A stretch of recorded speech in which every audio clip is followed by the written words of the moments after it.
Probablemente como estén viendo esta imagen, que en el momento se ve una oxidada y una no oxidada, tu cuerpo puede estar funcionando así con o sin diabetes. La diabetes es un estado de alteración metabólica donde empieza por una alteración del metabolismo de la glucosa, pero a través del tiempo se va afectando también otros aspectos metabólicos, colesterol, triglicéridos, el metabolismo de otros órganos y sistemas y terminan comprometiéndose otras áreas.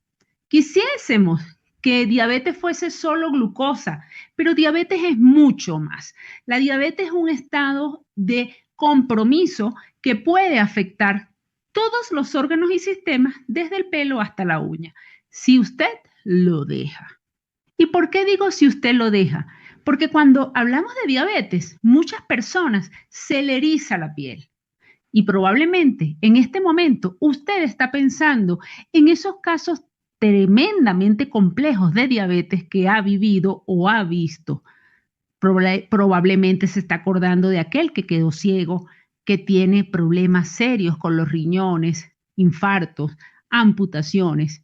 Y no podemos negar que tristemente es una realidad, tal y como vimos en las estadísticas anteriores, ya que sigue siendo la primera causa de amputación no traumática, sigue siendo la primera causa de enfermedad renal crónica que necesita apoyo dialítico, pese a todos los años que han pasado y todos los avances tecnológicos, tanto en diagnósticos, tanto en tratamientos, sigue siendo una causa de gran compromiso a la salud del individuo.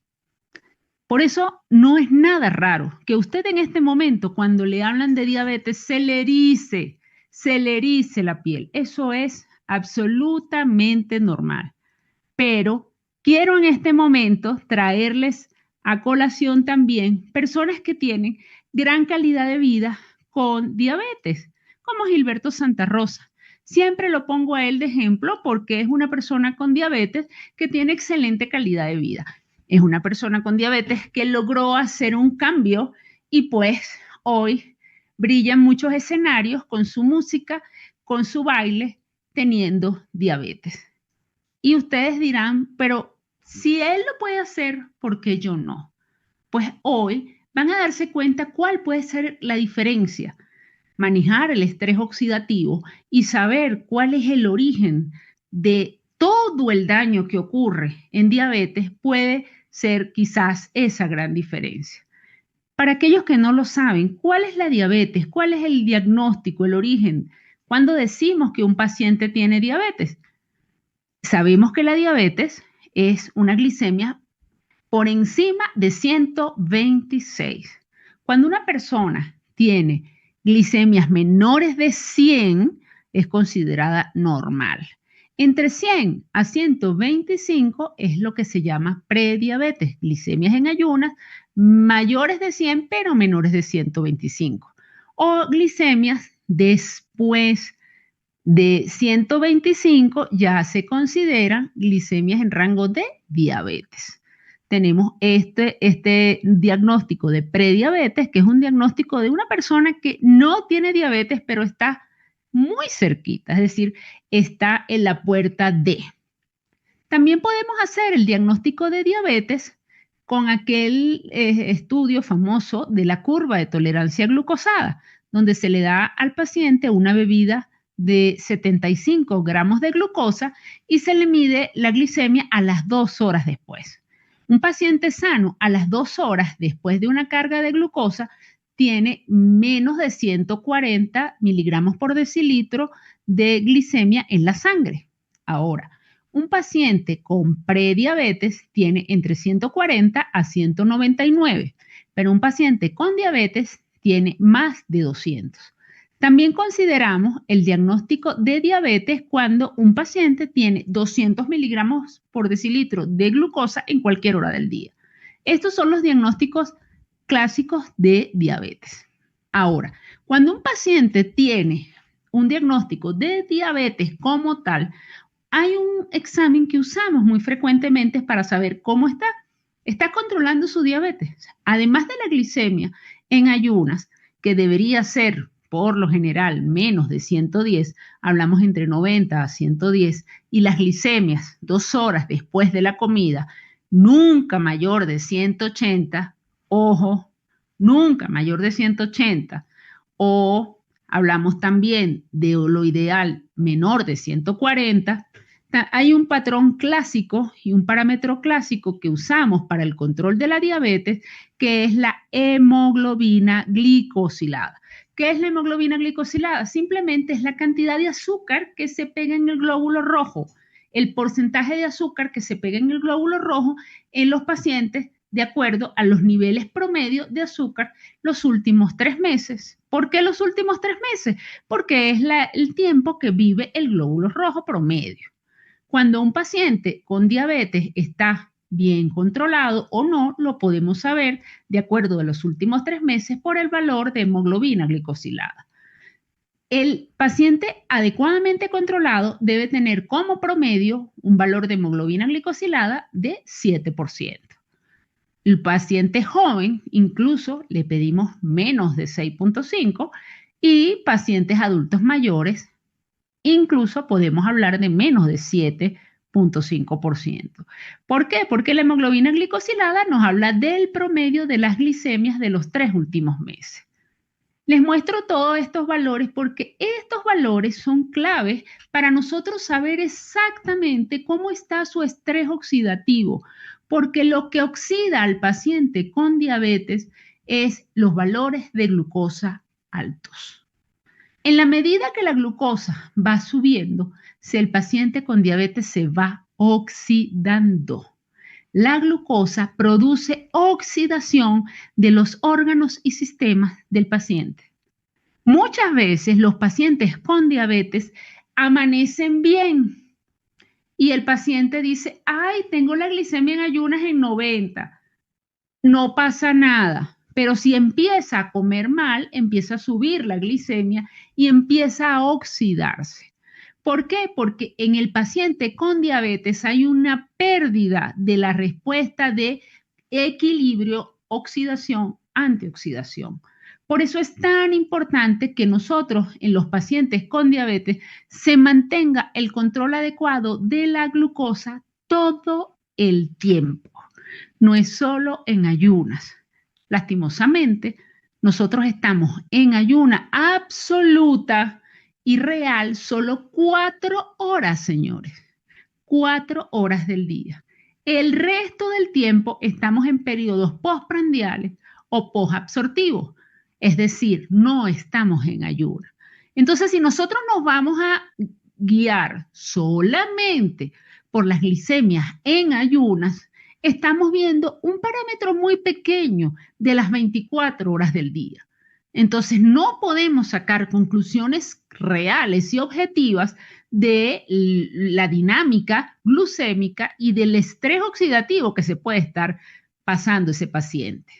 En diabetes, nuestros pacientes tienen un desequilibrio. El estrés oxidativo es mayor y se producen una cantidad de prooxidantes, estrés oxidativo mayor, que supera la cantidad de antioxidantes que cualquier paciente con diabetes de manera normal pueda tener. Y al aumentarse ese equilibrio o a desequilibrarse porque tienes mayor oxidación que desoxidación, vas a favorecer no solamente que la diabetes se exacerbe el daño en los órganos y sistemas, sino que aparezcan otras enfermedades asociadas como trastornos neurodegenerativos. Por eso es que es mucho más frecuente la demencia y el Alzheimer en estos pacientes. Es mucho más frecuente que se les tapen las arterias y aparezca aterosclerosis. Es mucho más frecuente en los pacientes también con diabetes que tengan cáncer. Es mucho más frecuente en el paciente con obesidad que haga diabetes y en el paciente con diabetes que haga obesidad. En el paciente con diabetes, el exceso de azúcar, es decir, la glucosa alta, conjuntamente con alimentos inadecuados, el proceso de estrés, sedentarismo, peor aún, no les quiero ni contar si este paciente fuma, produce estrés oxidativo. Ese estrés oxidativo inflama todo el sistema, todas las arterias, todas las proteínas, todos los elementos de órganos en todos los niveles. Riñones, ojos, cerebro, corazón, todos. Y si este paciente además tiene una mayor susceptibilidad genética, por ejemplo, sus padres tuvieron infarto, sus padres tuvieron diabetes con complicaciones renales o demencia o cualquier otro, aumenta aún más su riesgo de tener aún mayor complicación de la diabetes. Entonces, el problema resulta que sumamos problemas cardiovasculares previos, susceptibilidades genéticas, con susceptibilidades ambientales, con el estrés oxidativo de la diabetes per se y de otros factores que podamos tener y aceleramos ese daño oxidativo. Y le pasa como la oxidación que vimos en esa imagen, se van dañando los órganos, se los van comiendo, así como el óxido, tal cual. Les pongo el óxido y la imagen del óxido porque eso es lo mismo que se van sucediendo en todos los órganos y sistemas, unos más, unos menos, pero una imagen para que se den una idea de lo que está sucediendo. Y no hay órgano que se salve. Todo donde llega sangre se afecta por la diabetes. Todo donde llega sangre puede haber complicaciones asociadas a la diabetes. Ahora, en todos puede haber una oportunidad de trabajarlo, de prevenirlo y de mejorarlo. Porque como ya yo sé que el origen de todas estas complicaciones está dado por ese mismo factor que se llama estrés oxidativo y glicación oxidativa de todos estos sistemas, yo voy a trabajar en ese mismo proceso, donde ya vimos que la alimentación y el control glucémico es fundamental. Y no es que es una cosa importante. Ah, sí, bueno, es importante. No, es indispensable. Porque si yo tengo un paciente con buen nivel glucémico, pero que además tiene buen estado alimenticio, porque cumple sus parámetros de alimentación, de ejercicio, actividad física, yo bajo el estrés oxidativo.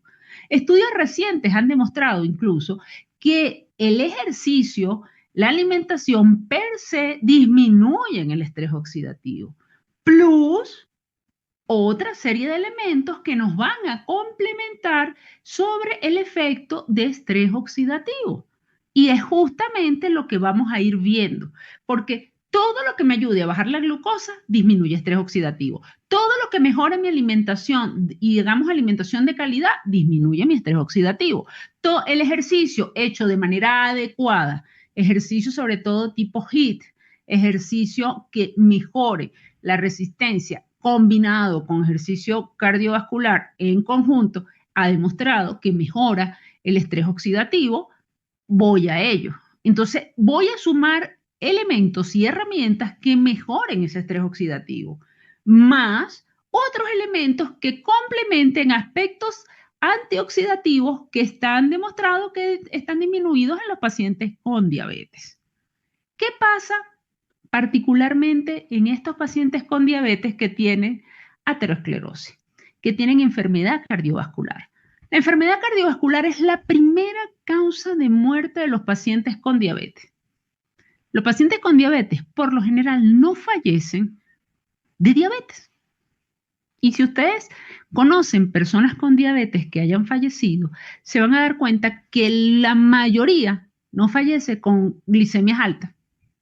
La mayoría fallece de complicaciones cardiovasculares. La mayoría. Y esto es debido a un proceso donde el estrés oxidativo está íntimamente relacionado, como lo van a ver en el siguiente gráfico, donde la elevación de la glucosa por esta serie de mecanismos muy complicados, que puede parecer complicados en este gráfico, aumentan los radicales libres de oxígeno, el estrés oxidativo, y se disminuyen unos factores que están señalados aquí que hablan sobre el factor protector del glutatión. Y es por eso, y es aquí donde entra este otro importante elemento dentro del estrés oxidativo, que es la protección del glutatión y el glutatión reductasa, es decir, el sistema glutatión como su disminución y su impacto sobre el sistema cardiovascular. Es decir, además de todo lo que estamos hablando, no es solamente cualquier estrés oxidativo, sino que hay estudios ya y es demostrado que cuando el sistema de glutatión disminuye y de manera importante por la hiperglicemia, asociado a la base de glutatión bajo que todos los pacientes con diabetes tienen, aumentamos, aceleramos el daño cardiovascular. Imagínense eso.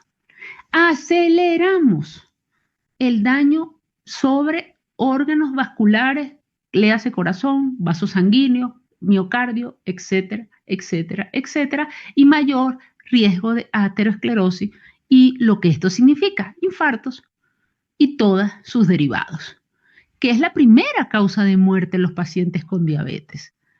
Entonces, por eso hemos titulado el conversatorio de hoy la triada de la salud: estrés oxidativo, glutatión en diabetes.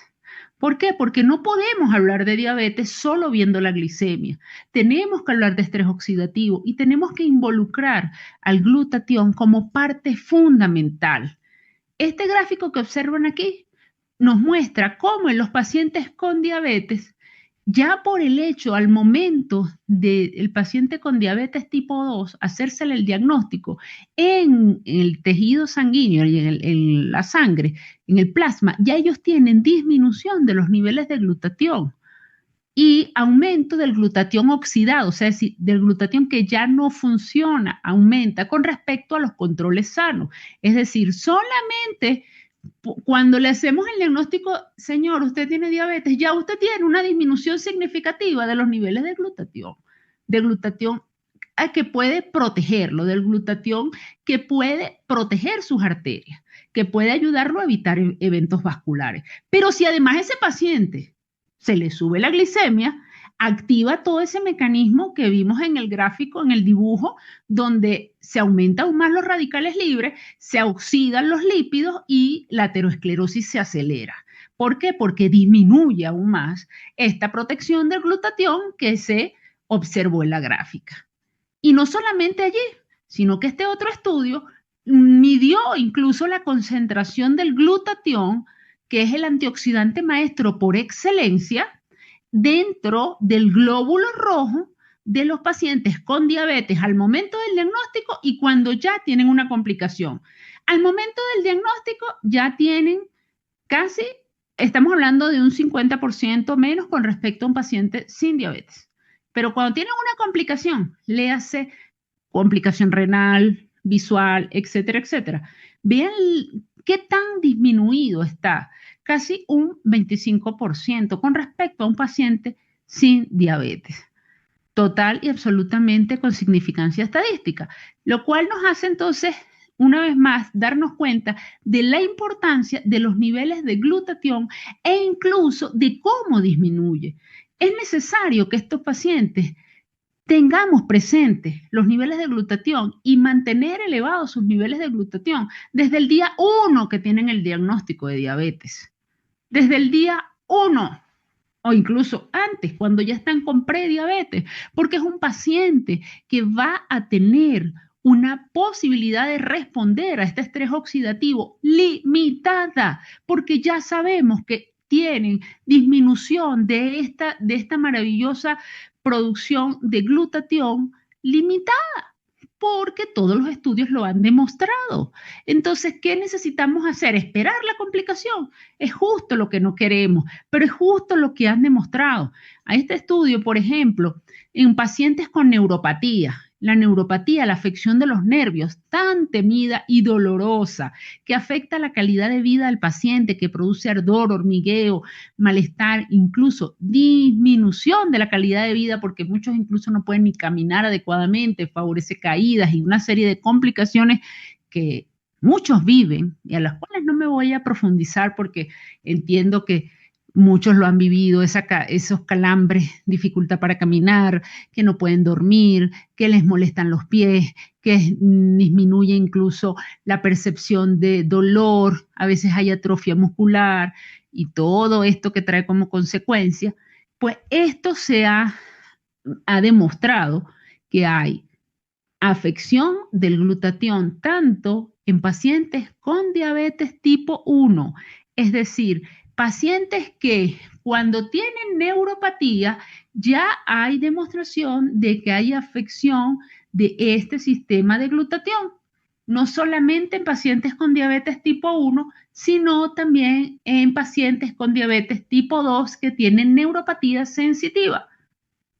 Ya podemos decirle, imagínense ustedes que ya yo le puedo decir a mis pacientes con diabetes que yo les hago el test del monofilamento, que es en el consultorio con, con, con un filamento muy delgadito y le toco los pies, que si ese paciente tiene disminución de la sensibilidad, muy probablemente también está teniendo una franca disminución de los niveles de glutatión en sangre.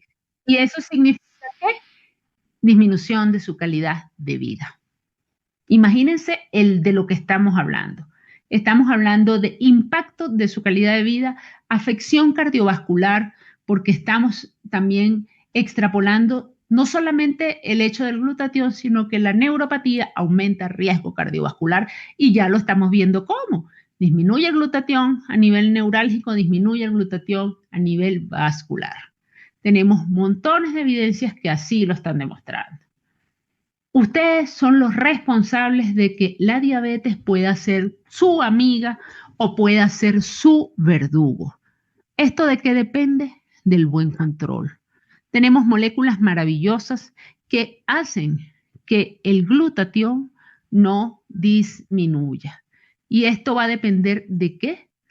De una decisión oportuna, de un buen control, de aumentar el paso limitante para la formación de glutatión, que es el aporte adecuado de cisteína consolidada para que pueda formarse el glutatión endógeno, no exógeno. Y en esto quiero ser muy clara. No es igual, jamás de los jamases, que un paciente reciba glutatión exógeno que el paciente produzca su propio glutatión. Los receptores responden con mayor afinidad y efectividad siempre al glutatión propio. Y lo ideal para todos los pacientes es que puedan producir su propio glutatión y que sea su glutatión que se autorregule y se una a los receptores de manera fisiológica y adecuada a cada uno de los receptores en órganos y sistemas que requieran el poder antioxidante que le va a permitir esta molécula para limpiar todas estas moléculas, barrer la oxidación, barrer estos radicales libres y puedan estos sistemas restituir su funcionalidad. Este es el objetivo.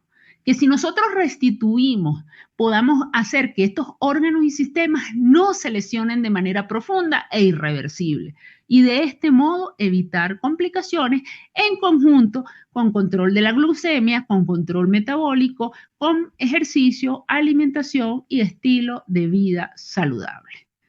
Queremos seguir ayudándolo, pero la decisión es de ustedes. El tomar decisiones a tiempo, en hacer lo que hay que hacer a tiempo, pero sobre todo lo que ustedes tienen que tomar en acciones, en decisiones y en oportunidades está en sus manos. Las preguntas y de las dudas generalmente al tope y sobre todo que está muy de moda, ¿no? Vamos a curar la diabetes, vamos a quitar, miren. Cuando un paciente con diabetes se le hace el diagnóstico, ya en diabetes tipo 2, sobre todo se hace un cálculo aproximado que tiene mínimo 50-70% del páncreas ya en down, ¿no? Ya ese páncreas tiene un 50-70% de daño. Cuando el paciente ya tiene más años de evolución y dependiendo del tipo de tratamiento, decir que tú vas a revertir y que vas a restituir ad integrum toda la enfermedad, realmente es muy temerario. Yo lo que siempre le digo a los pacientes es que va a depender mucho de qué tanto se cuida. Cuando uno hace una muy buena alimentación, uno ayuda, pero no es suficiente. No es suficiente. Y mucho menos ahora, Y digo por qué ahora, porque vivimos en un ambiente con suelos contaminados, con alimentos transgénicos, con vegetales incluso modificados genéticamente, que no tienen los mismos contenidos. Que hay estudios que dicen que la diferencia es mínima, que sí tiene 10-15% menos, pero no es igual. Que usted como individuo tiene un gasto un estrés oxidativo propio mayor por el ambiente, por el estrés que vivimos, por los contaminantes con que vivimos, que necesitas incluso, la generación actual necesita más antioxidación que hace 50 años porque vives mayor estrés, mayor oxidación, mayor trasnochos, cigarrillos, smog, etcétera, etcétera. Por consiguiente, por muy sano que usted coma, usted necesita suplementarse.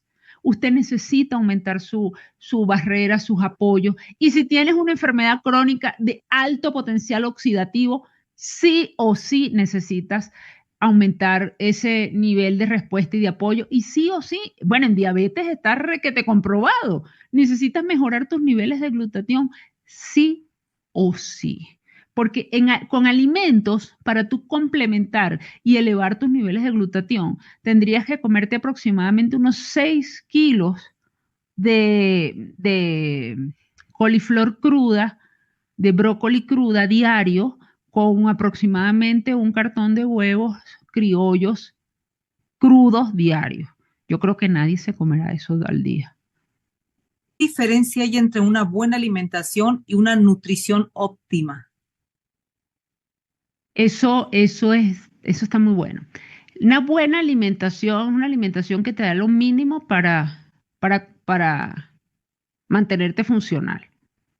Una nutrición óptima es aquella que va a suplementarse con todos los requerimientos para que te mantengas de manera en tu funcionamiento orgánico óptimo, adecuado. Eso es otro nivel. Eso incluso va basado en una visión nutrigenómica, en una visión de prevención de daño de órganos y sistemas, en un mantenimiento de los ejes hormonales, metabólicos, es otro nivel. Una alimentación sana es bueno, no te mates, pues, no te mates, o sea, para que lo suficiente como para que no te mates, te pares y estés funcional. Canasta alimentaria básica, pues, lo Sí, de hecho mínimo comenta indispensable. aquí ella, doctor Omidres, porque es una mujer, dice, lo que pasa, doctor Omidres, constantemente veo en las redes sociales donde te ofrezco una dieta que te va a quitar la diabetes. Por eso es que le preguntaba. Eso son en la mayoría ofertas engañosas, lamento decirlo. En la mayoría, quitar la diabetes es quitar, o sea, es un término que desde el punto de vista médico todavía se discute. Incluso con la cirugía bariátrica, nosotros en muchos casos no hablamos de curar la diabetes. Incluso con cirugía bariátrica, hablamos de largas remisiones, de periodos de largas remisiones. Incluso con cirugía bariátrica no hablamos de curación. En muchos casos, en algunos casos ha habido curación. En algunos casos anecdóticos puede haber curación con algunas situaciones, pero no podemos hablar de una curación cuando tú tienes un caso, dos casos sí y 100 no. Entonces tú hablas de curación cuando tienes un método que tú lo estandarizaste, que tú lo usaste a nivel poblacional y lo usaste de manera en diferentes poblaciones y en todos te ha dado que sí, que funciona. Pero cuando tú tienes algo que le funciona a algunas personas de manera muy específica y de manera muy puntual, tú no puedes hablar de cura. Tú puedes hablar de remisión y tú puedes hablar de una cura anecdótica en un paciente específico. Perfecto, pero eso es un caso puntual. Tú no puedes decir que eso le va a funcionar a todo el mundo. Y probablemente es los términos a veces con los cuales el mismo, por deseos de marketing y de llamar la atención, se hacen las cosas inescrupulosamente. O sea, por eso es que es muy importante hablar con profesionales y que tengamos el conocimiento real de las cosas. Yo soy la primera que quisiera decirles a todos ustedes que hay una forma de curarlo.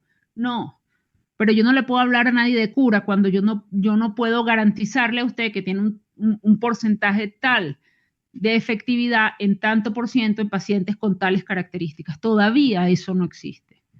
¿Por qué? Y es que es una base muy fácil. Y esto va a ser así, porque la diabetes, sobre todo la diabetes tipo 2, es multifactorial. Son muchos factores los que están involucrados, no es solamente alimentación, es múltiples factores. Entonces, cuando tú tienes una enfermedad multifactorial, es muy difícil tú decir, te lo curé con un solo factor, pero si los demás factores, ¿cómo los controlaste? Entonces, hay trabajos, por ejemplo, que han hablado que el estudio, el ejercicio intensivo, no moderada intensidad, 3 veces por semana, no, es estudio, un ejercicio de alta intensidad puede hacer remisión de la diabetes en ciertos pacientes, bajo ciertas características, en ciertos grupos, de cierto nivel de evolución de la diabetes. No es igual un paciente con diabetes que tenga 1 año, 2 años de evolución al que tiene 15 años. Correcto. Son pacientes totalmente diferentes. Al que ha tenido manejo de glicemias de 400, de 500, está tomándote 3, 4 fármacos, que el paciente que nunca ha pasado de 200 o de 150. O sea, son pacientes, perfiles totalmente diferentes, que tiene doble base genética al que tiene una sola base genética. Entonces, son casos totalmente diferentes. Entonces, es un poco temerario generalizar una cura. Y cuando ustedes vean eso, probablemente los están engañando. Otra pregunta, doctor Omides, para personas que ya están dializándose, ¿usted recomienda el donador de cisteína? El donador de cisteína para pacientes que ya se están dializando es una opción muy buena porque les permite incluso frenar y prevenir la acelerada sarcopenia que presentan. Hay que hacerlo de manera estructurada y organizada y cuadrarlo con los días de diálisis y llevarlo de la mano con el departamento de nutrición que le está haciendo la alimentación complementaria, pero sí se puede usar, absolutamente sí. Y la misma pregunta, pero ahora para personas que ya se están inyectando insulina. Dice, no tengo ningún problema hasta ahorita complejo en el páncreas, sí estoy con la insulina. Bueno, yo creo que no está entendiendo muy bien su problema sobre la diabetes. Dice, no tengo ningún problema con mi páncreas, pero me estoy inyectando insulina. ¿Puedo tomar el donador de cisteína? Bueno, todo paciente que se inyecta insulina sí tiene un problema con el páncreas no le está produciendo suficiente cantidad de insulina y se la está suplementando, por eso se inyecta, ¿no? Pero sí la puede usar, de hecho, le disminuye el estrés oxidativo del páncreas y de los tejidos periféricos donde hace el efecto la insulina, háblese de hígado, tejido graso, tejido muscular. Y fíjate que la experiencia que tengo con mis pacientes que usan donadores de cisteína y mejoran sus niveles de glutatión, pues disminuyen las cantidades y las dosis de manera importante. Si son pacientes incluso que usan dosis basales, pueden incluso disminuir las cantidades de insulina e incluso si usan dosis pequeñas pueden llegar a eliminarla y quedarse solo con tratamientos orales. Eso depende de cada tipo de paciente, pero sí les va muy bien. Generalmente yo les recomiendo a gran número, para no decir a todos mis pacientes con diabetes. Todos mis pacientes con diabetes es parte de mi indicación, porque yo sé que todos los pacientes con diabetes desde el día 1 ya tienen disminución de los niveles de glutatión. ¿Y qué voy a esperar? ¿Que se complique? No. ¿Qué cantidad de inmunocal usted recomendaría a las personas diabéticas, si lo puede generalizar? De manera global va a depender de diferentes temas relacionados con edad, con tolerancia, pero la dosis basal en un adulto mínimo es un sobre de la versión regular y un sobre de la versión platino mínimo en la mañana y un sobre de la versión platino en la noche. Yo soy particularmente uso con bastante frecuencia la versión platino por el efecto doble que tiene un adicional de antioxidación y el magnesio, que hay muchísimos estudios que han demostrado ya los beneficios del magnesio sobre el paciente con diabetes, que es necesarísimo complementar. Perfecto. Y sobre todo esa es una ventaja fabulosa porque Por ejemplo, si tú tienes un paciente con diabetes que además tiene gran estrés oxidativo porque se acompaña, ¿no?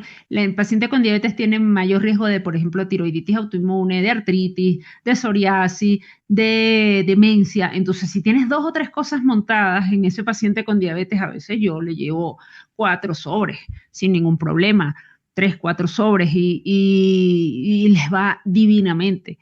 Entonces, no, la ventaja es que eso es tan peligroso me como dos pedazos de bistec o uno. Bueno, es tan peligroso como eso, ¿no? 2 pedazos de pollo o uno. Tiene un gran aporte nutricional, es una proteína de altísimo valor biológico con ventaja sobre llevar una cisteína consolidada al sitio específico, a las células específicas para que aumenten sus niveles de producción de glutatión endógeno, desoxidas las células y produces esa mejoría en sus respuestas celulares metabólicas que los pacientes a los 30 días ya te están diciendo, lo están diciendo ellos y lo están viendo en los reportes de glucemia y de laboratorio que realmente vale la pena. Y la pregunta más recurrente, doctor Omid, es ¿por cuánto tiempo debo de tomar el donador de cisteína? Bueno, Obviamente dirigido hacia las personas que con diabetes. Usted va a tomar todo el donador de cisteína el tiempo que le dure la diabetes. Todo el tiempo que le dure la diabetes. Así de simple. Es decir, Excelente. todo el tiempo que te le dure la diabetes, todo el tiempo que necesite comer sano, todo el tiempo que quiera estar bien controlado, todo el tiempo que se quiera sentir bien. Usted decide. La otra pregunta, doctor Omid, yo creo que con esta nos vamos. ¿Qué recomienda usted, doctora, tomar el donador de cisteína por la mañana o por la tarde antes de tomarme los niveles de azúcar? Siempre se recomienda que sea con el estómago vacío, puede ser media hora antes de las comidas, pero eso depende, por ejemplo, de los pacientes que toman levotiroxina, que no es nada infrecuente con diabetes. Generalmente yo les digo, tómenlo 30 minutos antes más bien del almuerzo y cena, y no déjenme el desayuno libre para la levotiroxina. No lo pueden tomar incluso, no tiene problema directamente con la glucemia, no hay ningún problema. Te lo puedes tomar 30 minutos antes y te tomas la glicemia inmediata. Si te vas a hacer preprandial o si precomida, no tienes ningún problema y después te la haces 2 horas después de la comida. No vas a tener ningún inconveniente.